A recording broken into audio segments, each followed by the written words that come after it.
So, kumusta mga kanoysi? Welcome back sa ating YouTube channel, Pilipinoysi. So, ngayong araw na update naman tayo about politika ng ating bansa. No? So, ang video to is mula na naman sa iyong araw. So, meron itong pamagat na pagkatapos nilang balagin ito laban kay PBBM, Pangulo may pasabog na hindi nila inaasahan. So, yan yung panonorin natin ngayon, men. And then, bibigyan natin to ng reaction. And then, kayo na lang din bahalang humusga. So, bago natin simulan sa iyong araw, supportahan nyo yan. Tapos, syempre, kung trip nyo ng mga ganitong reaction video, may kasama kayo manood, huwag nyo na rin kalimutang supportahan yung YouTube channel natin, Pilipinoysi. So, mga kanoysi, hindi na natin yung patatagalin pa.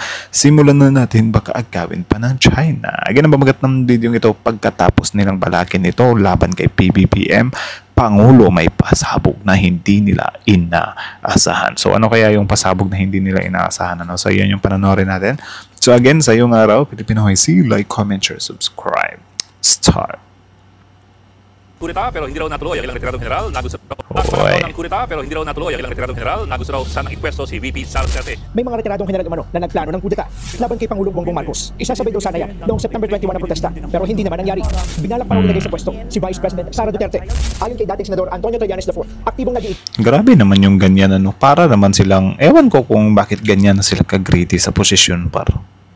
Diba? Kasi hindi rin ako naniniwala na gustong-gusto na talaga nila na maupo yung taong yan. Baka may pera talaga na nagtutulak sa kanila, no? Kasi yun, parang, well, siguro, meron din talaga mga loyalty na sagara na, no? Pero, grabe, tao pa ba kayo? Ang ilang retired generals na kaalyado ng mga Duterte para hikayatin ang militar na mga klas. Ang target daw, gamitin ang galit ng publiko sa korupsyon at i-divert ito sa pagpapatalsik kay PBBM. Hapon, sinabi ni Vice President Sara Duterte na sa tingin niya ay unstable ang administrasyong Marcos. No.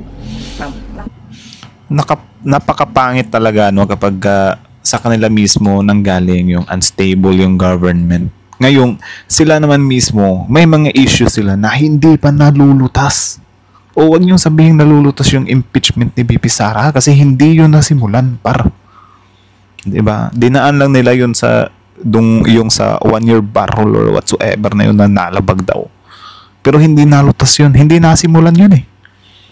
Diba? Hindi natapos. Tapos, galing pa mismo sa bibig nila yung mga ganitong statement, nakakainis. Our institutions are clearly abused. They are used for personal gain. VP Sara, magugulat sa balitang ito. Pangulong Bongbong Marcos, hindi They were used for personal gain. Kung walang personal gain na nangyayari dyan sa Senado, nasimula na sana yung impeachment. Diba? Kung walang personal gain doon nasimulan na sana yung impeachment. Kaya sobrang pangit talaga kapag sa bibig nila nang galing yung mga ganitong statement, ano. Ay, nako. Pa ng pwesto hanggat sa iyong araw, subscribe nyo yan, pari. Magugulat si VP Sara sa revelasyong ito. Pero mas kakagulat ng sambayan ng Pilipino ang sinabi mismo ni Pangulong Bongbong Marcos sapagkat may inamin siya pa isang bagay ni pinangako niyang hindi niya iiwan hanggang sa huli. Ano nga ba ito? Alamin natin ang hindi inaasahan. Noong Agosto 24, matapos inspeksyonin ni Pangulong Marcos ang Cannon Road Rockshed project sa Tuba Benguet, bigla siya nagbitiw na pangungusap na nagpayanig sa lahat. Hindi ito simpleng payag, kundi tila panata na magtutulak sa kanya na manatili sa Malacanang. Sinamahan siya ni Baguio City Mayor Benjamin Magalong at Tuba Mayor Clarita Salungan. Ngunit imbes na papuri, inulan ng matinding patikos ang proyekto. Bakit? Ang problema sa likod ng proyekto, ang 152 metrong istruktura na dapat sanay proteksyon laban sa pagkuha ng lupa ay nagkalaga ng 260 milyong piso. Pero ayon mismo kay Pangulong Bongbong Marcos, parang walang ginawa. Wala silang nilagay na wall, wala silang slope proteksyon, walang silbi. Grabe, ano, sobrang nakakalungkot talaga para na isipin na yung mga kawani ng gobyerno natin, I think mga umaabot sa 95% talaga yung gumagawa ng kalokohan. So ayan, sa pagguho ng lupa. Tapos sa Cebu, marami tayong nakikita na mga nagsilitawan ngayon ng mga kalsada na yung nasisira sila tapos sobrang nipis lang ng mga semento, par. Grabe. Sobrang tagal na nilang kalakaran yan, par. Kaya masasabi mo rin sa isip mo na parang grabe parang kalikasan na din mismo. Parang alam nyo yung pati kalikasan or pati yung event, yung mga dilubyo na mismo yung napapagod na sa mga pinaggagawang pangkukurakot ng mga taong to. 'Di ba? Ano yung supposed to be yung dilubyo is parang ano lang siya, nakakainis talaga sila, 'di ba? Pero ngayon parang nakakatulong pa sila na isiwalat itong mga kurakot na to para sa susunod mapaghandaan na natin or maitama na, 'di ba? Yun lang, ang tanong lang, maitama ba? Mapapanagot pa? 'Di ba? So sana mapapanagot lahat par. Dapat walang pakawalan 260 million that the government spent for this project had no effect whatsoever as to protect the slope. Parang walang ginawa. Panata ng Pangulo. It's one thing, I will not leave this office until I fix this. This is it. This is one of those things. Hindi ako aalis. I will not leave Malacanang. So sana nga matapos to ni PBBM ng by 2028. Hindi siya umabot ng 2028. Tapos yun, siya ng politiko na papalit sa kanya ba. I think yung papalit sa kanya si Lacson. If ever talaga merong mapakulong si Lacson dito par. Lacson na ako par. Sana may mapakulong talaga sila ng mga kurakot na politiko 'Di ba? Yun naman talaga yung hinahanap natin Yung meron talagang nagawa sa bansa. Yung concern talaga is sa bansa. Hindi about sa mga kumare, kumpadre, padrino system, hindi about sa kaibigan, hindi about sa kaalyado, hindi about sa kablacks. 'Di ba? Sana talaga may mapanagot dito para Lacson talaga ako, sinasabi ko sa inyo. Malacanang hanggat hindi ayos ang problema sa flood control. This is it. This is one of those things. Kung dati ang mga pahayag ng mga nakaraang Pangulo ay madalas nauuwi sa plano pa lang, ngayon ay malinaw na may ultimatum si Pangulong Bongbong Marcos. Hindi siya bibitiw hanggat hindi natatapos ang usapin ito. Pero ano ang magiging epekto nito sa relasyon kay VP Sara? Ang malalim na pahiwatig kapag sinasabi ng Pangulo na hindi ako aalis, hindi lang ito simpleng tugon sa isyu ng infrastruktura. Ito'y senyales ng kanyang determinasyon pero magbubukas ng maraming tanong. Kung siya'y magpupumilit manatili, paano kung magkaroon ng siguro sa loob mismo ng gobyerno? Paano kung hindi matugunan ang pangako ito sa tamang panahon? Tama, yan lang. Tiyak na magugulat si VP Sara sa direksyon ito sapagkat may implikasyon ito sa kanyang sariling ambisyon at papel sa administrasyon. Bakit kailangang bantayan ng publiko? Hindi lamang usapin ng flood control ang nakataya rito, kaibigan.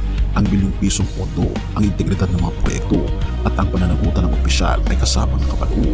Pero Tama. ang bigat ng pahayag ng Pangulong Bongbong Marcos ay tila nagsasabi, ako lang ang makakaayos nito. Samantalang ang Yun lang, sa ngayon, hindi pa talaga natin totally masasabi, Pero so far naman, kudos din talaga kay PBBM kasi sobrang dami niya talagang binuksan ngayon. 'Di ba? And then, as you can see, sobrang galit na. Sobrang triggered na yung mga details sa dami ng mga nabuksan ni PBBM ngayon. Like, halos magkaubusan na ng mga politiko. Pinapaimbestigahan na lahat. Ang sa atin lang talaga dito may mapanagot. Yun lang talaga. Kung meron ng mapanagot, I think kahit hindi matapos to ni PBBM, at least meron ng napanagot ng mga big time, mga senators or whatsoever na mabulok talaga sa kulungan. Sobrang goods na nun kahit hindi niya matapos. And then, yun, usigin na lang natin yung next administration na same lang din yung gagawin nila. Or pipili tayo ng administrasyon na susunod sa yapak ni PBBM. Same as goal ni PBBM. Parang ganun lang ba? 'Di ba? So, yun na lang yung gagawin natin. Kasi I think hindi talaga ito matatapos ni PBBM ngayon Pero syempre, we're praying for that. 'Di ba? Naman tayo, tiwala pa rin kahit paano.